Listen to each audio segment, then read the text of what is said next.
मेरा नाम आकाश है। मैंने इसी साल 12वीं पास की है। क्योंकि गांव में 12 तक ही स्कूल है। आगे की पढ़ाई के लिए मेरे माता पिता ने मुझे दिल्ली शहर अपने चाचा के घर भेज दिया। आंखों में ख्वाब लिए, दिल में चाहत लिए, बस एक ही तमन्ना थी, अपने माता पिता का सपना पूरा करना। मेरे माता पिता मुझे कलेक्टर बनते हुए देखना चाहते थे। उनका यही एक सपना था, बस मुझे पूरा करना था। सुबह 8 बजे की ट्रेन पकड़कर मैं दिल्ली के लिए रवाना हुआ। 3 घंटे के सफ़र के बाद मैं दिल्ली पहुंच गया।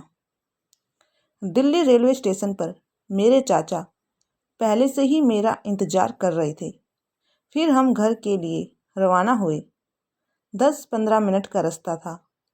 हम घर पहुंच गए। चाचा ने बेल बजाई। कई देर वेट करने के बाद चाची ने दरवाज़ा खोला। चाचा ने कहा, इतनी देर क्यों लगा दी?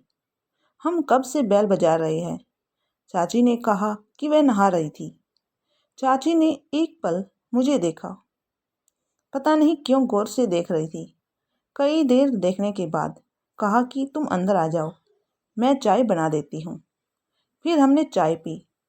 चाय पीने के बाद मैं सोने के लिए चला गया, क्योंकि मैं बहुत थक चुका था और फिर अगले दिन सुबह ही मुझे कॉलेज के लिए निकलना था। अगर लेट हो जाऊंगा तो वहीं लंबी लाइन में खड़ा होना पड़ेगा एडमिशन के लिए। अगले ही दिन चाचा मुझे कॉलेज ले गए थे। घर की बाइक थी तो ज़्यादा परेशानी नहीं हुई। सही टाइम पर पहुंचने पर मेरा जल्दी ही एडमिशन हो गया था। फिर एडमिशन के बाद हमने थोड़ी शॉपिंग की। शॉपिंग करने के बाद हम घर आ गए। फ्रेश होने के बाद खाना खाया। फिर चाचा चाची और मैं तीनों इकट्ठे बैठकर थोड़ी गपशप करने लग गए थे। चाचा ने मुझसे पूछा कि घर पर सब ठीक है। मैंने कहा, चाचा जी सब ठीक है। चाचा सुबह ही अपने काम पर निकल जाते थे और शाम को 5 बजे ही घर आते थे। चाची ही घर पर सारा काम करती थी। कोई नौकरानी नहीं रखी हुई थी, क्योंकि चाचा का इतना बजट नहीं था इतने बड़े शहर में कोई नौकरानी रख सके। चाचा जी की सरकारी नौकरी थी। इतनी सैलरी में तो घर खर्च चल रहा था। कॉलेज में मेरा एडमिशन हो चुका था। कॉलेज में जाना भी स्टार्ट कर चुका था। बस अब मुझे दिन रात पढ़ाई कर कर अपने माता पिता का सपना पूरा करना है। बस आंखों में ही जुनून था कि मुझे कलेक्टर बनना था। मुझे ग्रेजुएशन करने के बाद यूपीएससी की तैयारी भी करनी थी। इसलिए मैं अभी से यूपीएससी की तैयारी स्टार्ट कर दी थी। 1 या 2 घंटे में यूपीएससी की तैयारी के लिए निकाल लेता था। मैं बाहर कहीं दोस्तों के साथ घूमने फिरने भी नहीं जाया करता था, क्योंकि मुझे अपना सपना पूरा करना था। फिर ऊपर से मैं अपने चाचा के घर यहाँ पर आया हुआ था। वैसे भी मैं उन्हें कोई परेशानी नहीं देना चाहता था। दिन ऐसे ही निकलते गए। धीरे धीरे चाची जी का रवैया कुछ बदल चुका था। पता नहीं वह अजीब तरीके से मुझे देखने लगी थी। कभी कपड़े धोती तो मुझे बुलाती कि भारी कपड़ा है, इसे निचोड़ने में मेरी हेल्प कर दो। कभी सर धोकर बालों को तौलिए से पोंछकर बालों को ऐसे जोर से झटकाती कि बालों के छींटे मेरे मुंह पर आ गिरते। फिर कहती सॉरी। फिर करता भी क्या, कुछ बोल भी नहीं सकता था। आखिर मैं चाचा के घर जो रह रहा था।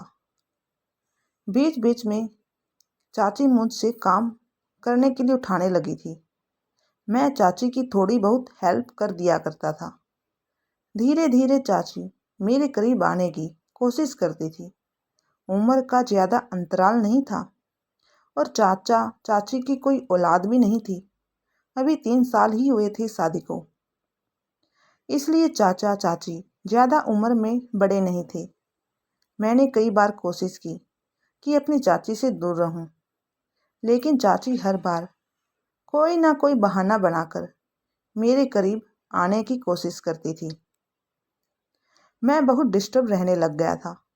मैं एक बार चाची को बोल भी दिया, चाची आप मुझे डिस्टर्ब मत किया करो, मैं सिर्फ और सिर्फ यहाँ अपनी पढ़ाई के लिए आया हूँ और अपने माता पिता का सपना पूरा करना चाहता हूँ, मुझसे कोई उम्मीद मत रखना।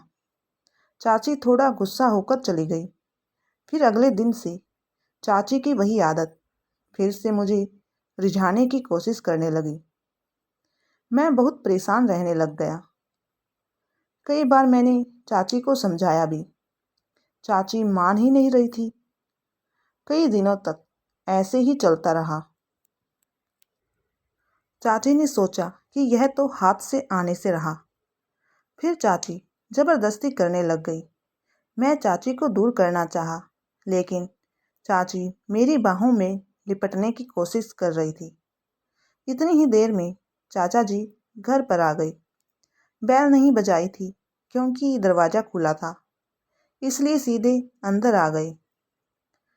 चाचा ने देखा कि चाची मेरी बाहों में लिपटी हुई है, तो चाची ने एकदम से दूर हटकर चाचा जी से कहने लगी, देखो जी, आपका भतीजा मेरे साथ ज़बरदस्ती करने की कोशिश कर रहा है।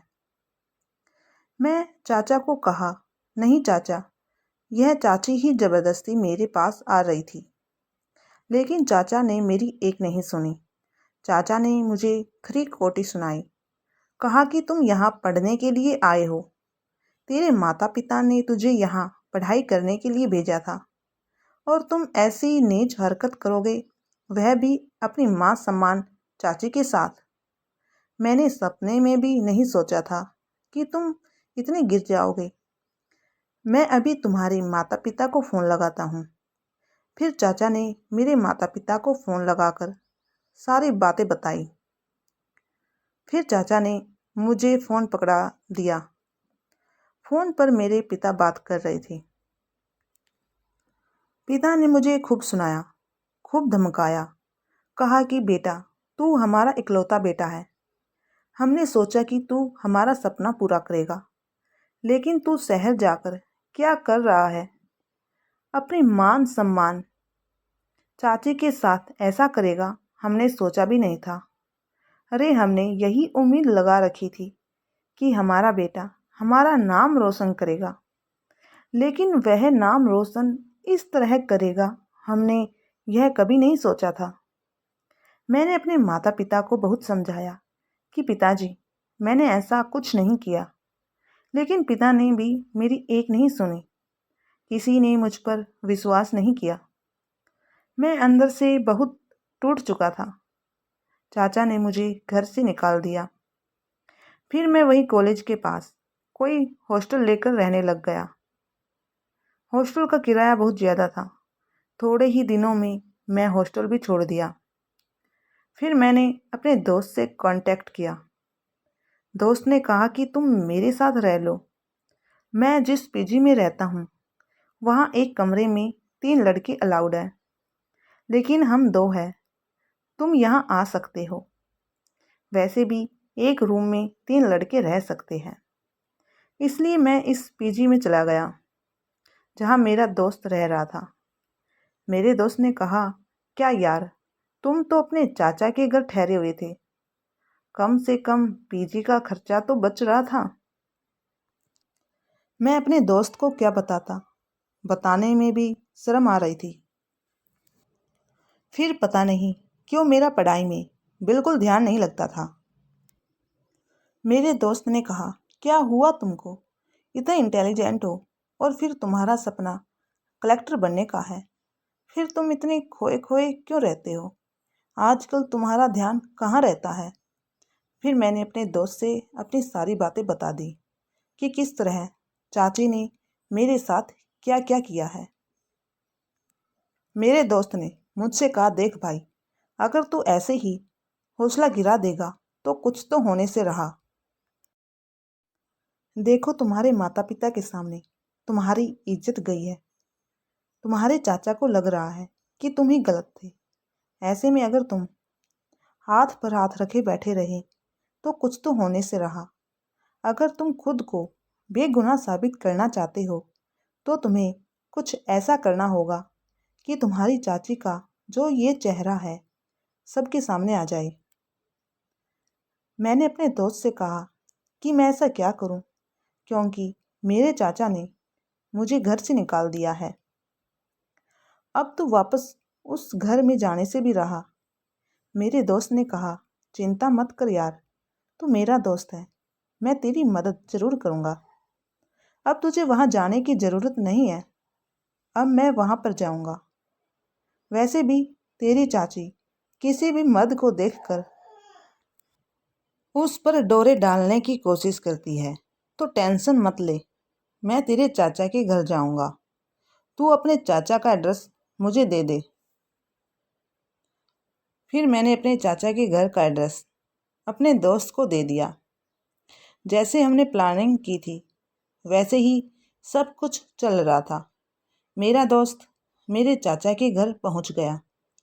चाचा वैसे भी दिन में घर पर नहीं होते, तो मेरे दोस्त ने बेल बजाई तो चाची ने दरवाज़ा खोला।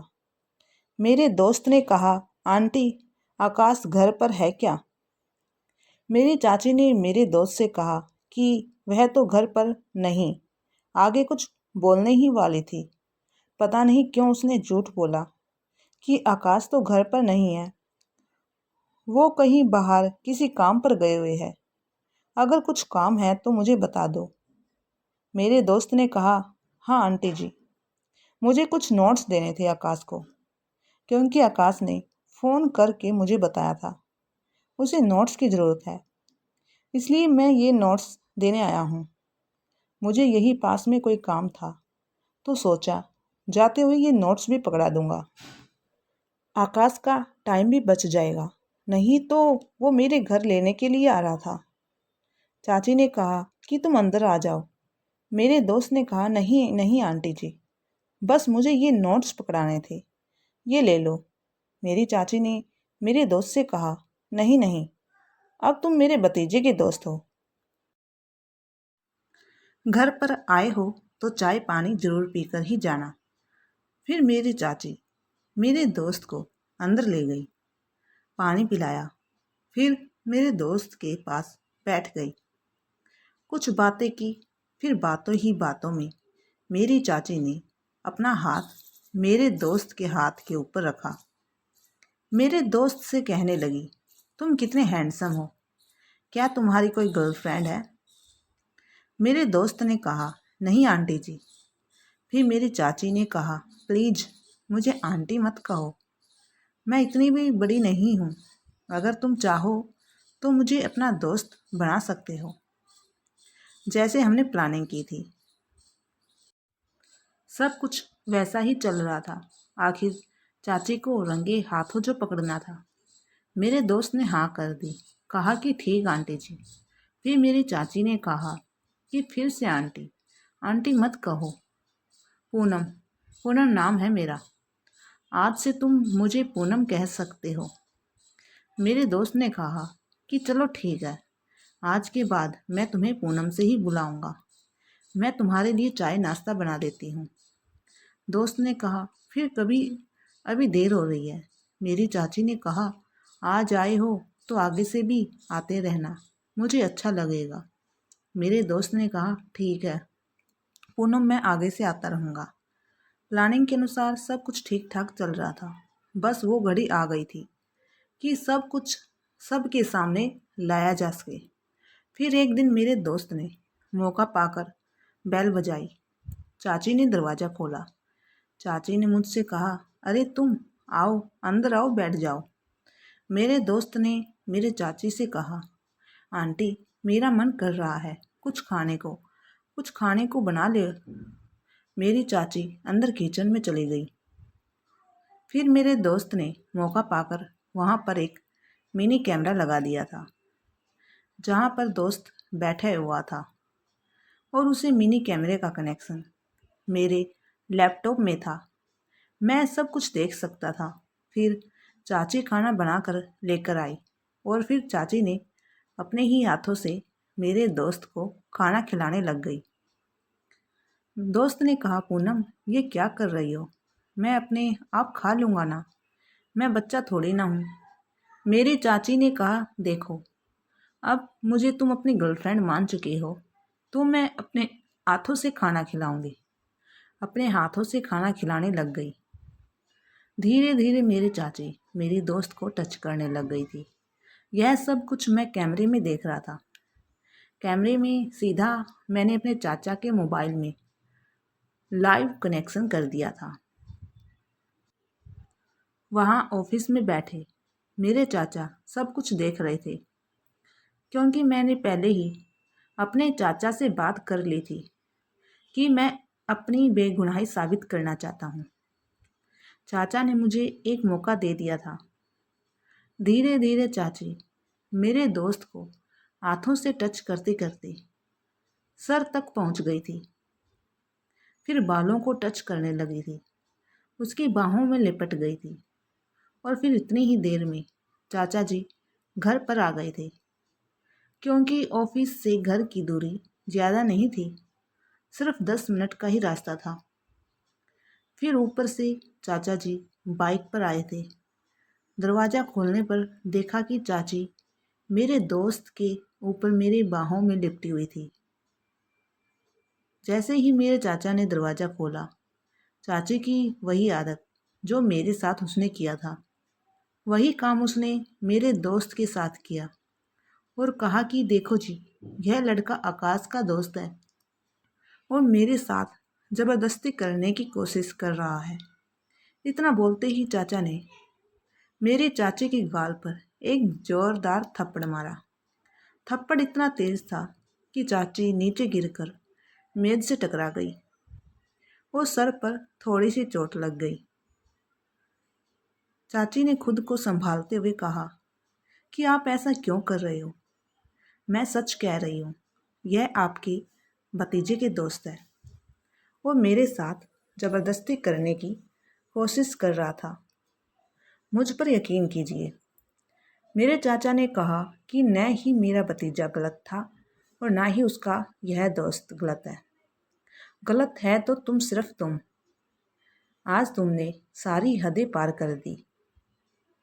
उस दिन आकाश सच ही कह रहा था, तुम ही गलत थी, लेकिन मैंने तुम पर विश्वास किया और उसे घर से निकाल दिया।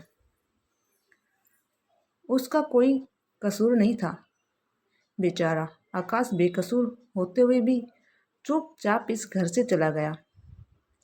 पता है पूनम, यह सब मुझे कैसे पता चला? यह सब आकाश और उसके दोस्त की प्लानिंग थी। आकाश ने मुझसे कहा था कि बस एक बार मैं उसे मौका दे दूं, और देखो तुम्हारी सच्चाई मेरे सामने आ गई। अगर आकाश और उसके दोस्त ने हिम्मत नहीं दिखाई होती तो तुम्हारी सच्चाई मेरे सामने कभी आती ही नहीं, और तुम मेरी पीठ पीछे ऐसा घिनौना काम करती रहती। निकल जाओ इस घर से और आइंदा इस घर में वापस मत आना, और मेरे दिल में तुम्हारे लिए कोई जगह नहीं है। और हाँ, जल्दी ही मैं तुम्हें तलाक के पेपर भिजवा दूंगा, साइन कर देना। मेरी चाची चाचा से बार बार कह रही थी कि प्लीज़ मुझे माफ़ कर दो, आगे से मैं ऐसा कोई काम नहीं करूँगी जिससे आपका सर शर्म से झुक जाए। मुझे एक बार मौका दे दो प्लीज़, मुझे माफ़ कर दो। लेकिन चाचा ने चाची को माफ़ नहीं किया और उसे घर से निकाल दिया। और फिर चाचा मुझे अपने घर वापस ले आए। फिर हम दोनों यहाँ इस घर में रहने लग गए और मैं अपनी पढ़ाई जी जान लगाकर करने लग गया था। चाचा ने मेरे घर पर फ़ोन करके मेरे माता पिता को पूरी सच्चाई भी बता दी थी, और पापा ने मुझसे माफ़ी भी मांग ली थी कि हमने अपने बेटे पर शक करके बहुत बुरा किया। धन्यवाद।